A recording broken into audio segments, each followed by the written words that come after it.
welcome to your F1 weekend warm-up. We are here in Mexico City for the Mexico City Grand Prix, and it is beautiful and sunny, Lawrence. We're ready for a triple header. Yeah. It's a big few weeks coming up. Yeah, it's that time of the season where I think everyone is probably feeling a little bit worse for wear, but the good news is we've got such a great title fight on our hands, and battles all the way through the field. Ferrari fighting for P3 in the constructors with McLaren, and we've got three quite challenging circuits, starting with this one in Mexico. And traditionally it should suit Red Bull and that Honda power unit that copes so well with these high altitude conditions. But you know, it's been 2 years since we've been here. Have Mercedes made any gains over that time? Well, Max Verstappen leads the Drivers' Championship by 12 points to Lewis Hamilton, but then Mercedes lead Red Bull by 23 points in the Constructors' Championship. So it's all to play for. We spoke to both drivers earlier on. Let's hear now from Max Verstappen and Lewis Hamilton. It's been a bit, up and down in terms of momentum, so I don't really believe in these kind of things. It's all about just trying to optimize every single weekend and try to really nail the details, because momentum, what is momentum? If you're lazy and you don't prepare well, then your momentum is gone. So we all need to be very focused and make sure that we put the car on the track in the best possible way, together with, of course, the engine package, and then I'm confident that we can do a good job. How have the last couple of weeks been since the US? It's been a bit of a whirlwind. I don't really remember everything. I've moved around a little bit, but it's been very positive. Some really amazing things that have happened, and there's so much work that's being done in the background in between all these races that's not really seen, but particularly like New York, to be kind of seen to be doing something positive and honoured for that was really awesome. We've headed down to Ferrari because the battle between Ferrari and McLaren is super tight, Lawrence. 4 points in it between the two teams. And I spoke to Charles Leclerc. Of course, he's had that upgraded power unit, and you would think it would go quite well around here in Mexico. Yeah, he seems pretty confident, and Carlos Sainz backs that up as well when I spoke to him. The whole team, really, internally, from those who I've spoken to, feel pretty confident about their chances this weekend. And when I say confident, that means that P3, in the pecking order, they're probably not going to be fighting for a pole position or a podium. But if they can get everything right, P4, P5 on the grid, depending on how other things going, should be what these guys should be aiming for. Carlos had the new engine slightly later than Charles, but the other important thing is he had all of the other components changed as well for fresh bits.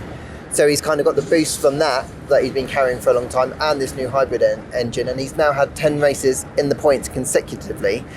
They've got some really good momentum behind them at the moment at Ferrari. And if you then look at McLaren, when I was talking to Lando a little earlier on, he was saying Ferrari have been the stronger package of the two teams. I think Lando, Daniel, McLaren need to have a perfect weekend if they're going to take it to Ferrari. Yeah, and I think operationally they've been so strong this year, and I think that's what's going to make the difference, I think, when they're going toe-to-toe, because they haven't got the outright performance to compete with these guys at the moment, largely because of that engine upgrade. But there's been a few tweaks on the aero side as well. But McLaren, they've got to a point where after such a strong start to the season, they're already looking more onto next year, and that's their greater focus. I know all teams are doing that, but McLaren P3 isn't be all or end all for them. Next year is the opportunity for them to make that next step back to being a championship contending team. Yeah, it certainly is. And talking to Daniel and Lando just about the preparation for the triple header, I was interested. Lando did all his sim work just before coming out to Austin, coming out to Mexico, should I say, whereas Daniel went before Austin and did a load of sim work so that he could stay out in America and Mexico rather than going back across the Atlantic. And that's so key, isn't it, that the drivers are prepared physically as well as mentally for this triple header? Yeah, it's interesting that he's gone for the cramming approach, but obviously for Daniel, I think he needs that downtime, and for having that time away, and it seems like he's had a great time in America in between, that's probably what he needs to really hit the ground running for these next 3 races. He's an experienced driver, so I guess versus Lando, he can probably afford to do that. But yeah, going forward, it'll be interesting to see which one pays off. I have to say, Daniel was fully pumped when I spoke to him earlier on. The US suits him. He's enjoyed Halloween, Day of the Dead. He's been all over having the best time. This is what he had to say earlier on. How's it been? It must have been mega. It's been pretty cool. I obviously I'll try to post the more fun stuff, and there is still definitely some work behind the scenes and still preparations and that, but I guess after a while people get maybe a little bored of just training videos or training pictures. So, but yeah, I did have a fun week after Austin, and stayed in Austin for a little bit, listened to more live music, got my fix, and then it was the Ellen show, which was still kind of crazy. I was pretty nervous, I won't lie, but actually once I got on, I was okay. But it's like all things, you kind of build yourself up, get a bit nervous, but then once you kind of commence, then you're good. So that was fun, and then Halloween. We'll see. I think between America and Mexico, Halloween probably doesn't get any bigger, so that was fun. And now we're here, ready for 3, I think what's going to be pretty intense weeks. Do you wish you'd had a bit of a rest? Yeah. But I mean, I did. I mean, I am very glad we had that week off. And again, I think I found a nice balance of enjoying myself a little, but then doing enough to prepare for these 3 weeks ahead, but still to get some, let's say, a bit of rest. I think, obviously I enjoy it out here in this part of the world, but it is also, to go back and forth, you're dealing with more travel, more time in a plane, more jet lag. So yeah, it's kind of finding that balance. And for me personally, not only do I enjoy being out here, but I think it's the right thing for me to do. So let's say we did a little extra preparation before Austin to allow this to happen. So what's it going to look like on Sunday then? What does that preparation equal? It's going to equal another great result, another good weekend, and that's it. Eyes forward and happiness and just, good times. Not getting ahead of myself, but of course I'm just enjoying it, so we'll keep it going. Now we're outside Aston Martin, and I think really the general feeling is that they just need a clean weekend. I spoke to Lance earlier. He said, trouble-free, contact-free, that's what they're aiming for, which slightly sets the bar low, but I guess then you're gonna perform, you're gonna achieve. Yeah, it's been a difficult year for Aston Martin. I think they came into this season hoping for big things after last year, and it hasn't quite panned out, but I think we've just got to keep remembering that this is a very early stages of a massive revamp of the team, that new factory that's come in, the new wind tunnel, the massive investment that they're putting into the team. And when I was talking to Sebastian today, he was like, I'm feeling really happy in the team, feel really comfortable. That sets him up nicely to hit the ground running next year. And, already that's what his focus is. And, of course they want a strong results to finish the season, but I think their focus really is on next year. And I'm not really sure where to call them here, in truth. And that's been a lot the case for the last few races. It's probably fringes of the top 10 if they get everything right, 9th or 10th. That's probably where they're at the moment. No, there's no slight on that, but it's just different position for them at the moment. Yeah, pretty good race pace if they can qualify well. Looking across to Alpine then, obviously a terrible weekend for them in Austin, 2 DNFs, mechanical failure there, and I was asking both drivers whether that's something that's going to reappear this weekend. Do you think so? They thought not, but do we take what they say seriously? I think it's really, what is helpful is that they've had a decent amount of time between races to try and get on top of that problem. And Alpine haven't had that many technical issues this year. There've been small niggles, there's been nothing major.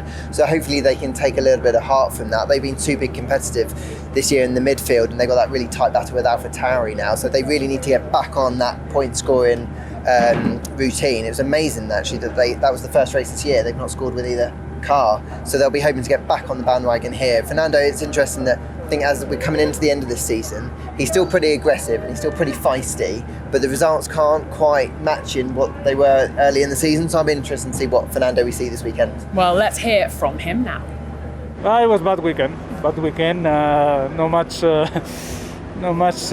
take from there. We were uncompetitive. We tried to fight on the race, but we could, not recover enough places. Then we retired both cars with a mechanical failure. So, a weekend that we didn't perform to our best level. So we came to Mexico with very high motivation. Everyone in the team to change that, and let's see what we can do. Kind of points critical, I guess, this weekend. But that mechanical failure, does that play on your mind? Is that something that's going to reappear? No, I don't think so. I think it was one-off. The rear wing overloaded, probably the fatigue with all the bumps, etc. But reliability has been 100%, 99.9% all through the season. So the team has been great for this, and I expect no problems here. We've moved down to AlphaTauri and Alfa Romeo, but I want to start with Alfa Romeo because, Lawrence, I want to know what you thought of Kimi Raikkonen's Halloween outfit. Well, if anyone was worried about Kimi Raikkonen's dedication generally, I think they don't need to worry anymore, because that Halloween costume and his whole family's was mega. Full commitment from Kimi, and I tried to get full commitment on whether he'd enjoyed the Mexican food and fiesta having arrived here yesterday, and he said no tacos, no margaritas, but I told him he still has time. Antonio Giovinazzi, I also pressed him on his future. Still no news, but he says soon he will have good or bad news. And I just said, look, it'll be good news, because whatever it is, you'll make good of it. So tough times for Antonio. He's trying as best he can to deal with a very difficult situation. We're getting very deep into the season now, and of course he wants to know what his future is. There's plenty of rumours going around that Guan Yu Zhou is the favourite there, and that from what I hear, he is kind of a shoe-in for that seat. But the fact that they haven't decided yet means Antonio's still got a chance. Certainly has. Still plenty of races to go, as we know. Then moving to AlphaTauri. Difficult for Pierre Gasly in Austin, obviously DNFing there. You spoke to both drivers. What's the general feel ahead of this race weekend for them? So mixed really, because for Yuki, it feels like he's turned a corner. Points in the last race, which actually was crucial in the constructors' fight with Alpine. He had a slightly smoother weekend, and now he's kind of just excited. A bit more for bounce in the step that I haven't seen for quite a few races, so that was really nice to see. For Pierre, I think he knows he's got a really good package underneath him, and AlphaTauri just haven't been able to extract the maximum from it. At the moment, they don't quite know why that is, which in some ways is concerning, but this is motorsport, and if they can get on top of those things here, I think he's up in that kind of P5, P6 region once again. He loves that spot. Let's hear what Pierre had to say to Lawrence earlier on. We have the potential. We've been slightly unlucky with 2 DNF in the last 4 races, so didn't really manage to score points. But I would say luckily for us, Alpine didn't really outscore us over the last 4 races as well. So we still have our chances in the championship. Car is strong, team is strong. We have a good spirit, still good energy, hopefully for the next 3 weeks. We'll try to give Alpine a hard time and hopefully get this 5th position in the championship. In terms of trying to get that consistency back again, what do you guys need to do? I will say, we've done everything correctly, but at the end of the day, it's still a motorsport. Mechanical failures still happen, and I think we've been a bit unlucky and having a couple of issues that we understood, put process in place, which I think will help for the future, but unfortunately we've lost these 2 occasions. In terms of performance, I think we've shown Austin was slightly harder, but we were still in the top 10 with both cars, and I believe this track should be probably a bit better than last weekend, so we still have good opportunities ahead of us to score some good points. We move now finally to Williams and Haas, and I can't really believe it that 3 out of the 4 drivers in those lineups have never raced here. That is quite crazy. You spoke to Nicholas Latifi. How's he approaching the weekend? So he's done a couple of FP1s at least in 18 and 19, and that kind of gives him, he says, a bit of a step up to gonna hit the ground running this weekend. But both him and George kind of appreciate that it might be a more challenging weekend for Williams here. They obviously had that really strong purple patch where they scored points, I think, in 3 out of 4 races. And it might not be the case here again. George said he's been taking a few more risks recently. He's probably not going to be doing that this weekend, but you may as well try. It's probably going to be an even tougher weekend though for Haas. I think they can take some positivity from the US Grand Prix, some good qualifying performances we've seen from them, of course Mick Schumacher in particular, so perhaps bringing a little bit of that positive momentum at least, even if it doesn't translate into performance. No, and the positive momentum carries into the garage. Crucially, the guys that motivated, they get that confidence boost, because regardless of the result, they're doing the same amount of work that every other team up and down this paddock is doing, and they're obviously just not getting the reward at the end of it. So if they can have those highs of the Q2s, or even that opportunity, that sniff of racing in the top 10 briefly, I think all of those moments are crucial for morale as they head into a year next year, which I hope is going to be pretty big for them. Absolutely. Well, you might be able to hear the music just playing out from the garages. It is a real party vibe here, the F1 Fiesta here in Mexico. Of course, really coming alive because we've got a Mexican driver on the grid, Sergio Perez.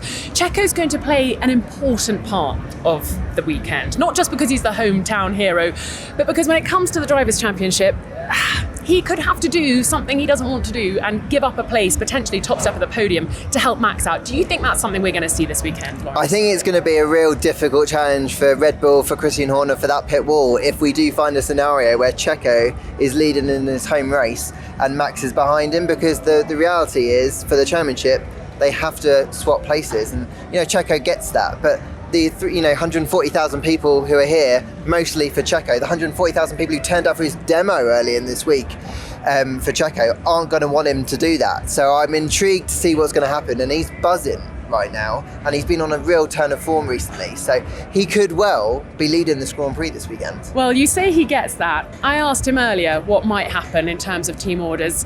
This is what his reaction was. It's been very enjoyable, I have to say, the first couple of days here in Mexico, to see how enthusiastic everyone is. The fans are outside the hotel like for hours and into the track.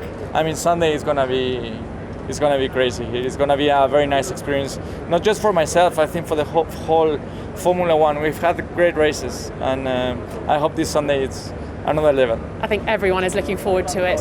You mentioned the target being the win. I think a lot of people are expecting you to potentially be on the top step of the podium, but do you envisage there being some conversations trying to help Max with the championship this weekend and team orders?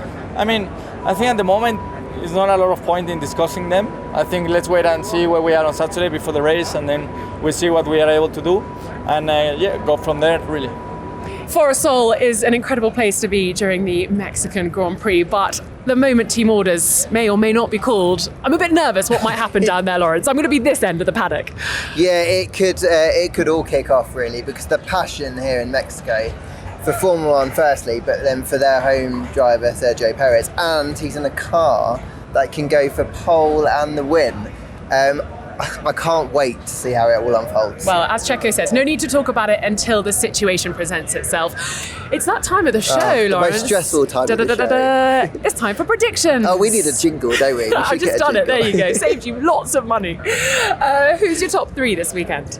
So I'm going to get on the bandwagon, and I'm going to say Checo's going to win it this weekend, but I'm going to say that Lewis is going to come second and Max is going to be third, so that gets Red Bull out of having to make that decision of whether they have to swap it, because I think Checo is just going to be on one in a positive way this weekend, and I actually think that Mercedes aren't going to be too far off.